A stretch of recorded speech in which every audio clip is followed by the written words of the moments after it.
pelaksanaan eksekusi, kemudian juga telah memanggil yang bersangkutan di 2 bulan terakhir itu sudah 6 kali pemanggilan karena 6 kali pemanggilan. Oke, ini data baru nih. 6 kali pemanggilan terhadap Bung Sylvester ya. Ya, sudah ada Menteri Hukum dan HAM, Menkumham 2004-2007, Pak Hamid Awaludin, dan juga Komisioner Komisi Kejaksaan, Bung Nur Rohman. Selamat malam, Bapak-Bapak. Saya ke Pak Nur Rohman dulu sementara. Prof. Hamid, mohon tunggu sebentar. Prof. Hamid.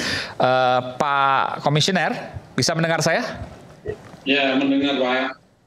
Pak Komisioner, Pak Komjak. Dengar, Pak, jelas. Oke, kalau gitu saya ke... Oh, bisa. Sudah? Audio itu jelas? Jelas, Pak. Suaranya mungkin masih di mute itu, belum keluar. Saya melihat Anda berbicara tapi tidak keluar audionya. Sudah keluar? Sudah keluar, nggak? Oke, nggak keluar suaranya nih.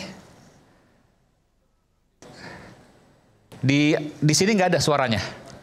Saya nggak bisa mendengar. Pak Komisioner? Ya. Oke, baik. Oke, saya ingin bertanya bahwa kemarin Pak Kapus Penkum Kejaksaan Agung, Pak Anang, ya, menyatakan bahwa siap mengeksekusi Sylvester Matutina. Saya ingin mengkonfirmasi bahwa itu pernyataan Pak Anang. Dan ini hal yang tentu menjadi pertanyaan masyarakat setelah sekian tahun terpidana, lalu kemudian tidak ada eksekusi. Apa yang sesungguhnya terjadi? Mungkin komisioner juga sempat meneliti ke internal kejaksaan. Ada apa sesungguhnya? Ya, sebelumnya kita menyampaikan dulu tentang posisi kita bahwa dalam kasus ini Komisi Kejaksaan menilai keterlambatan pelaksanaan eksekusi oleh pihak kejaksaan memang perlu mendapatkan perhatian serius agar tidak menimbulkan persepsi negatif di masyarakat terhadap penegakan hukum. Komisi Kejaksaan juga menegaskan bahwa setiap putusan pengadilan yang telah berkekuatan hukum tetap harus segera dieksekusi oleh jaksa eksekutor. Penundaan tanpa alasan hukum yang jelas tentunya dapat menimbulkan dugaan adanya ketidakprofesionalan dalam pelaksanaan tugas dan fungsi penegakan hukum. Komisi Kejaksaan selama ini juga telah meminta agar Kejaksaan segera melaksanakan eksekusi terhadap terpidana Sylvester sesuai dengan ketentuan hukum yang berlaku. Keadilan tidak boleh tertunda karena keterlambatan eksekusi berpotensi menggerus kepercayaan publik terhadap institusi penegakan hukum. Oke, ya, ini kan norma-norma yang kemudian Anda sampaikan. Tapi apa sesungguhnya jawaban dari Kejaksaan Agung terkait dengan hal ini? Tentu Komisioner Kejaksaan kan sebagai pengawas Kejaksaan juga memiliki data terkait hal itu. Boleh kemudian diinformasikan kepada kami?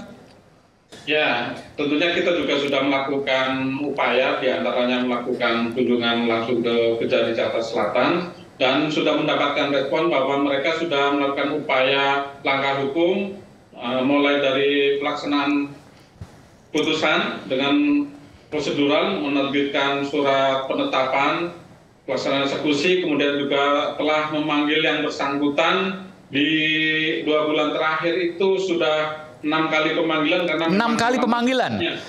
Oke, ini data baru nih. 6 kali pemanggilan terhadap Bung Sylvester ya. Betul. Oke. Karena memang artinya yang berbeda-berbeda. Ada yang di Depok, ada yang Jakarta Pusat. Iya. Tetapi kemudian tidak menemukan. Faktanya hingga saat ini belum bisa dieksekusi karena yang bersangkutan belum memenuhi panggilan tersebut. Gimana? Tidak bisa mengeksekusi seorang terpidana karena yang bersangkutan, seorang terpidana tersebut tidak memenuhi panggilan eksekusi, begitu? Betul, karena memang yang bersangkutan juga belum diketahui alamatnya di mana, karena memang kita sudah berkirim surat ke tempat tersebut. Tapi begini, ini kan tentu pernyataan yang mungkin akan banyak jadi pertanyaan.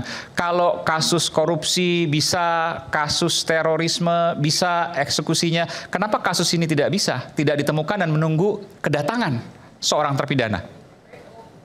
Artinya kita juga sudah mendorong itu, melakukan upaya misalnya dengan pihak intelijen. Nah, kita mendorong itu, dan memang faktanya sejauh ini belum berhasil dieksekusi, dan itulah yang menjadi analisa kita. Dalam waktu dekat juga kita akan memanggil pihak jaksa eksekutor untuk ke Komisi Kejaksaan mempertanyakan hambatan-hambatan apa yang sedang ditemui oleh mereka. Ya, ini kan tidak menjadi isu yang rakyat bersuara juga tidak mengangkat isu ini sekian lama, tapi kemudian ketika ada pertanyaan masyarakat yang begitu besar, tentu juga ini menjadi perhatian yang seharusnya juga sama diperhatikan oleh Komisi Kejaksaan dan juga tentu Kejaksaan Agung.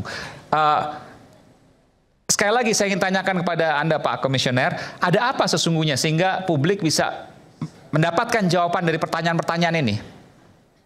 Ya, sebenarnya Anda melihat ini sebentar. Anda melihat bahwa kasus ini janggal? Itu juga kita sedang tanyakan ke kejaksaan gitu. Enggak, saya mau tanya gini Pak Komisioner. Anda menilai bahwa hal ini belum dieksekusinya Bung Sylvester adalah sebuah kejanggalan? Tentunya ada kejanggalan. Kejanggalan, oke. Komisioner Kejaksaan, saya boleh mengatakan ini ya. Komisioner Kejaksaan menyatakan bahwa Kejaksaan Agung belum mengeksekusi seorang terpidana adalah sebuah kejanggalan. Ada indikasi kejanggalan. Ada indikasi kejanggalan, oke. Dan akan ditanyakan. Baik. Ada pertanyaan mungkin Bung Hozin atau saya Oke, silakan Pak Suhadi dulu. Terima kasih. Atau memang tidak perlu dieksekusi karena ada hal baru misalnya. Silakan aja. Tidak, saya hanya mau menjelaskan bahwa berkaitan dengan masalah eksekusinya Pak Sil, itu kan menurut ketentuan hukum harusnya sudah dinyatakan daluarsa. Daluarsa. Ya, daluarsa. Sudah habis waktunya. Sudah habis waktunya. Alasannya? Karena sudah lebih dari 2 tahun. Sebab kalau kita melihat, sebentar, kalau kita melihat dan kita memahami dari pasal 84 ayat 3, itu jelas kok. Ancaman penjalankan hukuman pidana ya, itu harus lebih rendah berkaitan dengan masalah daluarsa. Oke. Ya, jadi misalnya hukuman 1 tahun 6 bulan. Oke. Kalau lewat daripada itu, menurut pasal 3 ayat 3 tadi, itu sudah daluarsa. Jadi vonis atau kekuatan hukum tetap terhadap kasus dari Bung Sylvester ini adalah 1,5 tahun penjara. 1,5 tahun penjara. Oke. Lewat daripada itu, Sekarang sudah 2 tahun. Maka ini udah 6 tahun, bukannya 2 tahun. sudah 6 tahun. Sudah 6 tahun ini. Maka tidak dieksekusi. seharusnya daluarsa. Oke, saya Sudah tanyakan ke daluarsa. Komisioner Kejaksaan. Apakah benar seperti itu, Pak Komisioner? Kita tidak sepakat dengan penilaian tersebut ya. Tapi ya sah-sah aja kalau dia. Sebentar. Barangkali mungkin saya mau jelaskan. Sebentar Pak. Di mana tidak sepakatnya, Pak Komisioner? Ya, kita melihat dalam hal ini kekuatan putusan itu harus segera dieksekusi dan tidak ada penghalang pelaksanaan eksekusi tersebut. Tadi klausul apa yang Anda sebutkan tadi? Di KUHP atau apa? Di KUHP itu jelas ya. KUHP. Pasal 84 ayat 3 ya, itu jelas sekali ya. Dikatakan daluarsa itu dia harus lebih ya rendah dari masa masa hukuman pasal yang 80, dijatuhkan. Pasal hukuman yang dijatuhkan. Pasal berapa?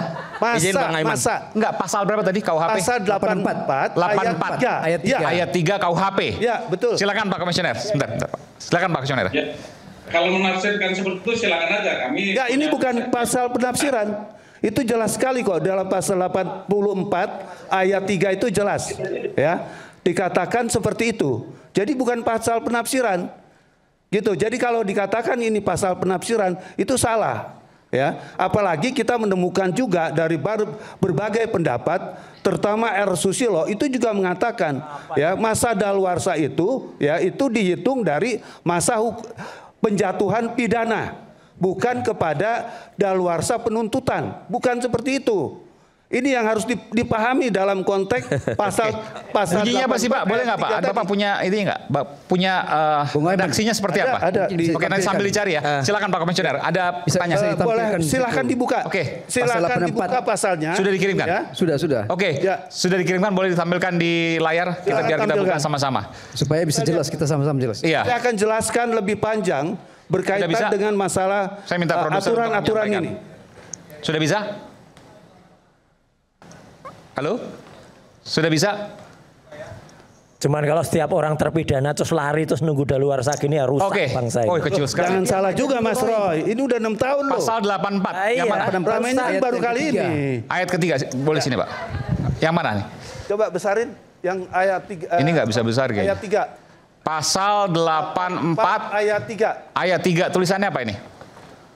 Nggak kebaca, Pak. Kecil banget. Baca ya. Ada nggak? Atau bacain dari handphone aja nggak apa-apa. Ini ada nih, kelihatan ini kok. Saya nggak bisa baca segitu. Tenggang waktu daluarsa. Itu pasal 85 Pak. Pasal 84 kan? 84. 84 ini iya, ayat 3. 84. Ini nih. Tapi nggak kebaca. Silakan dibacain Pak, situ Pak. Mas Kosin mungkin Atau saya bacakan sini. Tolong baca ya. Bagaimanapun juga ini pasal 84 ayat 3 ya. Kalau itu ayat 3 ya. Bagaimanapun juga tenggang daluarsa tidak boleh kurang dari lamanya pidana yang dijatuhkan. Saya ulangi ya.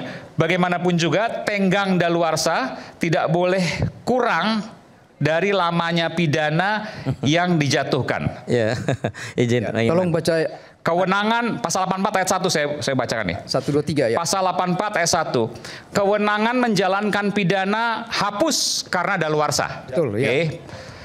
Pasal 84 ayat 2. Tenggang daluarsa mengenai semua pelanggaran lamanya 2 tahun. Mengenai kejahatan yang dilakukan dengan sarana percetakan lamanya 5 tahun. Dan mengenai kejahatan-kejahatan lainnya lamanya sama dengan tenggang daluarsa bagi penuntutan pidana ditambah sepertiganya. Nah, itu saya mau masuk ke situ. Sebentar. Ya. Bentar, saya jelaskan. Pasal 3, bagaimanapun juga tenggang daluarsa tidak boleh kurang dari lamanya pidana yang dijatuhkan.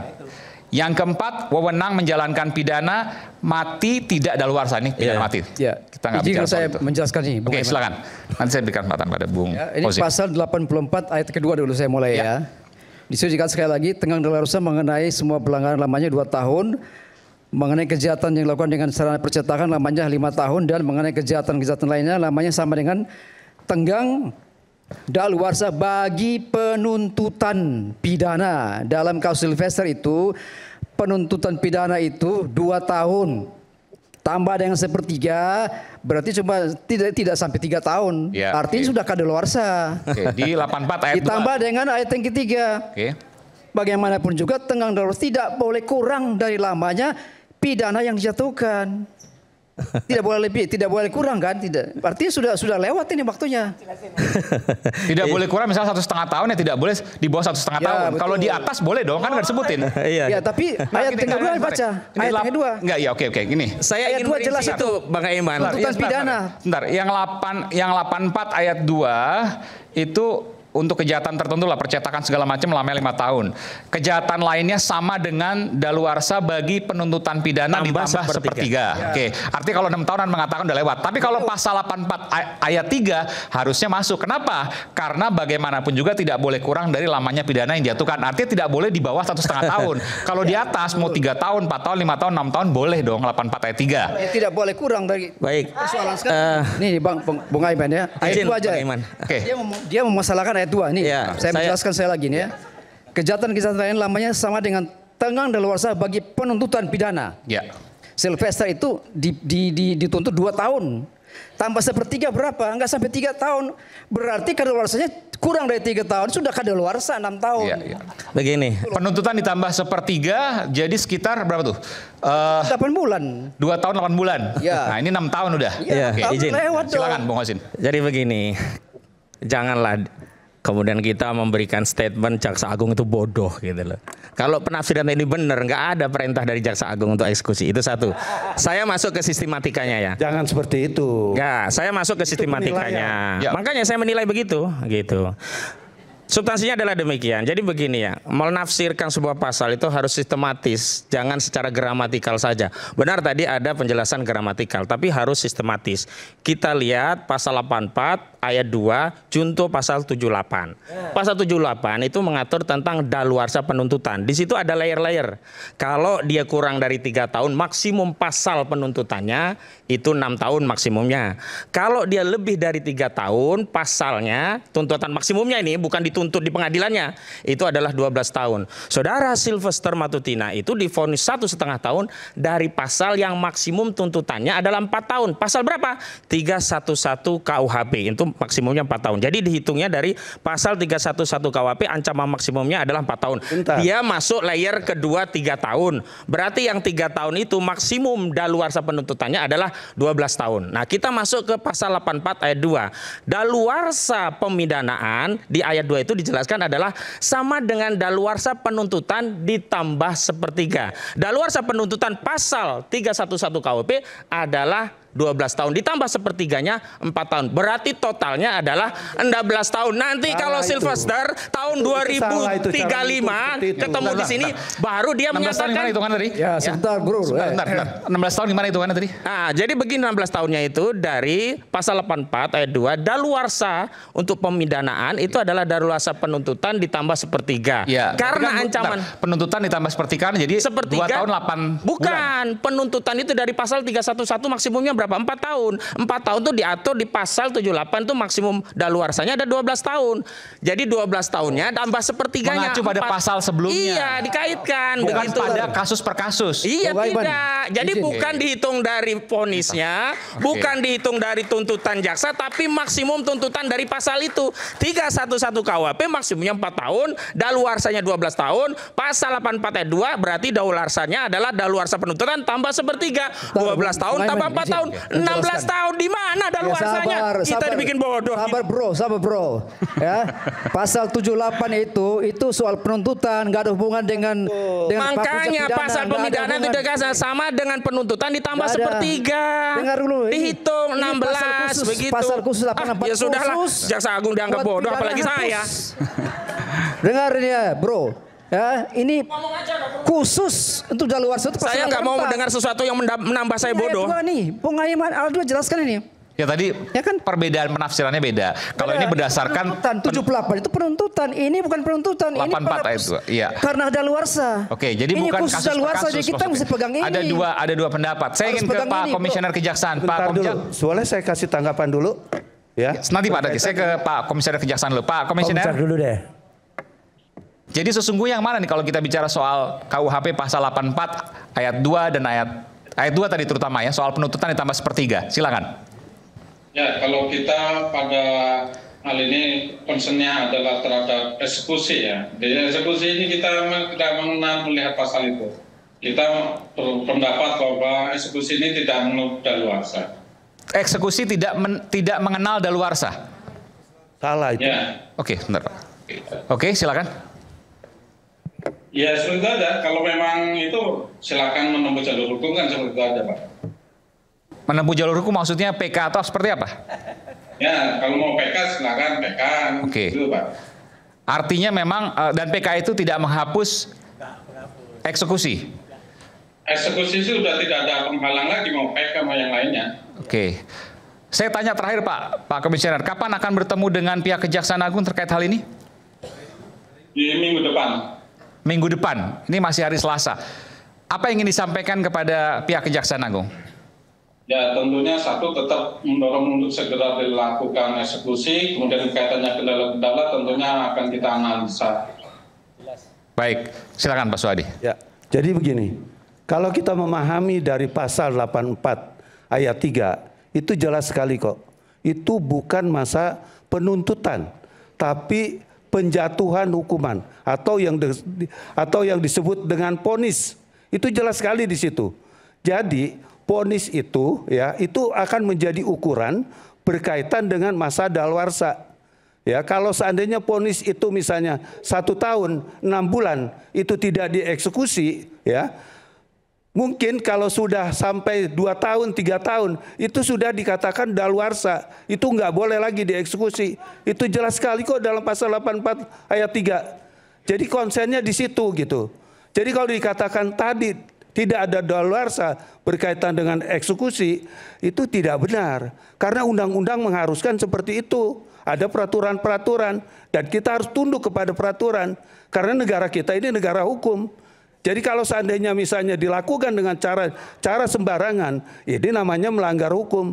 Negara hukum nggak boleh ada pelanggaran yang Tapi kan disebut Kejaksaan pelanggaran sudah hukum. menyatakan bahwa akan melakukan eksekusi. Artinya akan ada upaya hukum dari pihak Bung Sylvester. Sebetulnya kan bukan lagi upaya hukum. Karena kalau masih ada kita PK. melihat pada parameter undang-undang itu jelas sekali kok, ya. Tidak ada multi tafsir di dalam pasal 84 ayat 3. Tidak ada multi tafsir. Itu berkaitan dengan putusan. Baik. Masa menjalani meskipun pendapat Anda berbeda dengan Komisi Kejaksaan, pendapat Anda saya berbeda. bukan pendapat saya, ini undang-undang. Iya, tapi kan kalau pendapat intinya saya berbeda. Itu pendapat yang Anda yakini atau pemahaman yang Anda yakini berbeda dengan Komisi Kejaksaan, berbeda dengan pihak Kejaksaan. Nanti kita akan tunggu. Tapi yang saya ingin tanyakan terkait dengan permohonan maaf dari Bung Sylvester ke Pak Yusuf Kalla. Betul telah terjadi? Ya, begini, Bung Aiman. Pertanyaan itu betul telah terjadi? Ya, Bung Sylvester ini kan saudara saya, keluarga saya. Masih keluarga? Ya, masih keluarga dari NTT. Saya orang NTT, beliau orang NTT. Orang NTT itu kebiasaannya kalau kita melakukan perdamaian, kita menggunakan adat.